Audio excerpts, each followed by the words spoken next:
for this long-term review, I'm going to talk about something that I love and I wish that I used a lot, but I never use it, but I love it. I love everything that it allows me to do. I wish I would use it more.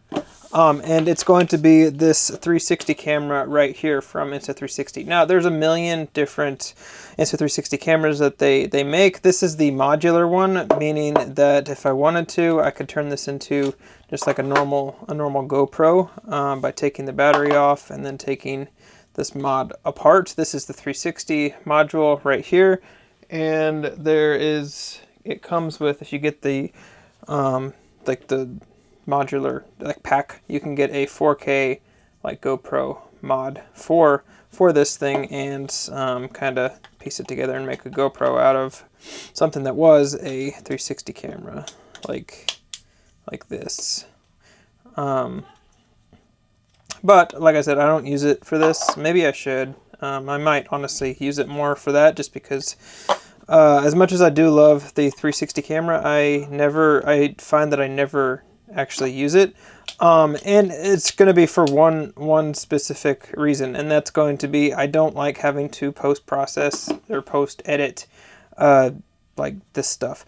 Typically what I want in a camera, whether it be my iPhone, this big A7S III, or this little GoPro-esque 360 camera, I want it to be able to where if I want it to just be able to drop the footage from the SD card to Premiere Pro or whatever editing software I'm using and start editing it there. And with this, the way that I have it set up, and if there's an easier way to do this, please let me know.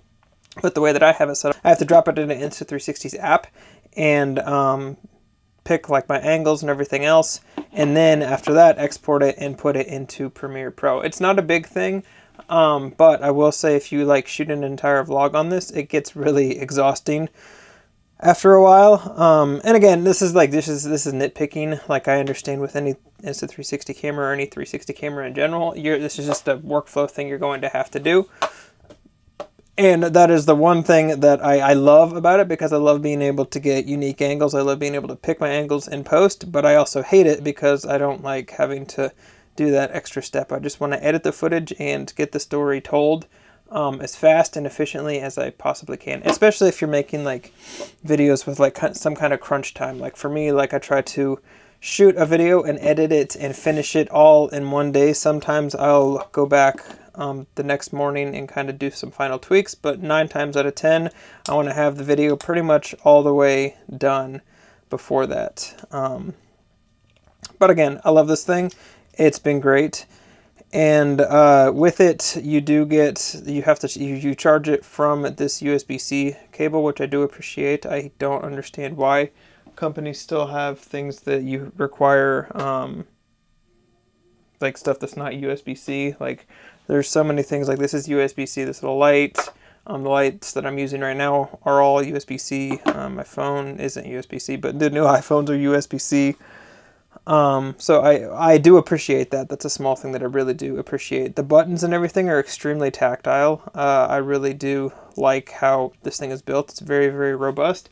And the cool thing about this one is you can buy like different batteries. So like I have 2 batteries for this camera, and that really does help, especially if you're shooting all day and you don't have access to like plugging this thing in. But even then, plugging it in, it takes a couple of minutes, and then it's set, it's ready to go again.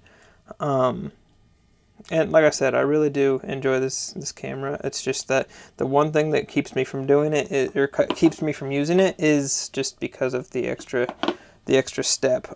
With that being said, I do love other Insta360 products, and I do love this camera, but I do love other Insta360 products, like my Insta360 Go 3, which I don't know where that is. I use that thing all the time, and I do want to make it a point to use this thing more. It's just, honestly, I forget about it because half the time I'm either grabbing my iPhone or this camera, because it's much more straightforward when you're making videos with those versus like a 360 camera. It's just a little more complicated, and that added complication, at least for me, makes me not want to pick it up when I have the option to do other things with other cameras. But yeah, it's great. And this little thing, that this casing that comes with it, actually this provides like it, I found, believe it or not, the Insta360 advertises that this helps dissipate like the heat, and I have found when I'm just shooting with this guy without the cage on there, it does get considerably hot, but when I put it in the cage, it definitely stays a lot cooler, which is weird because you would think, at least in my head, you would think that this would be a lot it would make it just a lot hotter, but it definitely does help. So whenever I'm shooting, I try to have the cage on there. One thing I will say that I really do like about this Insta360 camera, or just this camera in general, because this has nothing to do with the lens that I put on it, is the microphones are really good, actually. I'm pretty picky with microphones.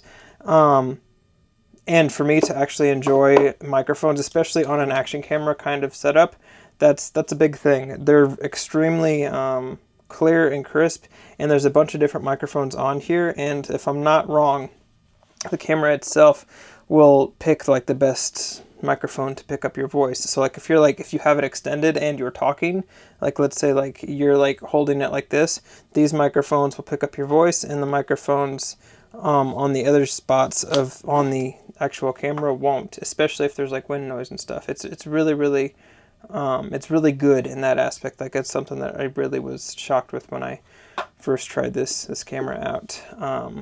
But yeah, that's like kind of like a long-term review of the Insta360 One RS, just any 360 camera really. I love them, but the added, I want to use it more. I want to make it a point to use it more, but I'm also like realistic in knowing that it's going to be more difficult because it's not as intuitive as something that doesn't require like a third-party app to actually like use it, if that makes sense. If you have any thoughts or anything, or honestly, if you have any like workflow suggestions, please let me know, because I would love to streamline it even more, because I feel like if I streamlined the workflow and like didn't have to use a separate app before I put it into Premiere, that would definitely make this more of a viable option for me, and I would use it a lot more, if that makes sense. Okay, that's it for this video. If you enjoyed this video, please give it a like, and feel free to subscribe. I'm doing these long-term reviews every Tuesday on this channel. And it's just going to be random gear that I find that I use a lot or I hate, and why I use it a lot or why I hate it. And if you have any suggestions on gear that you want me to do a long-term review on that you've seen me use or anything like that, please let me know. And with that, I will see you guys next Tuesday.